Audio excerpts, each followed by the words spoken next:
අද බලමු Sentinel software එකේ scene change detection කියන feature එක. ඒකෙන් මොනවද කරන්න පුළුවන් කියලා බලමු.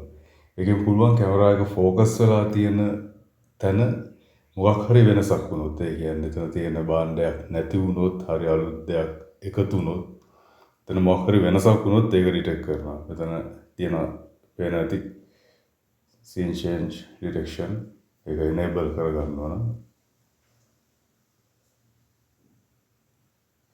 ඒක enable කරගත්තට පස්සේ එතන මොකක් හරි පරිසරයේ වෙනස්කමක් වුණොත් ඒක alert කරනවා. එතන auto update preference කියන්නේ එතන වෙනස් වුණාට පස්සේ alert කරනවා. ආයේ ඒ වෙනසට හැඩ ගැහෙනවා software එක ආයේ. ඊට පස්සේ ආයෙ වෙනසක් වුණොත් තමයි ආයෙ alert කරන්නේ. ඒක on කරුවේ නැත්නම් අර කලින් තිබ්බ විදිහම තියෙන්න ඕන.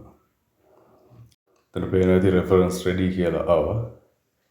කියන්නේ දැන් වෙනසක් වුණොත් alert කරනවා. දැන් scene settle time කියන්නේ කොච්චර වෙලාවක් යනවද ඒ තියෙන scene එක settle කරගන්න. ඒ කියන්නේ එතන හෙලවීමක් මොන හරි තිබ්බොත් ටිකක් වෙලා යනවා settle කරන්න. හෙලවීමක් නැති තැනක focus කරන්න.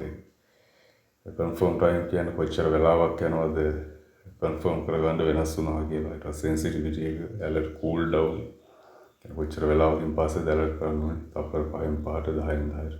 එතන දැන් මේක වෙනස් වුණාම පේනවා ඇති alert කරනවා. direct කරගෙන alert එක එනවා.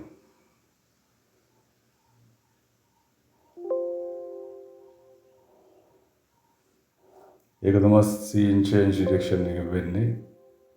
ඊළඟ feature එක ඊළඟ වීඩියෝ එකෙන් බලමු.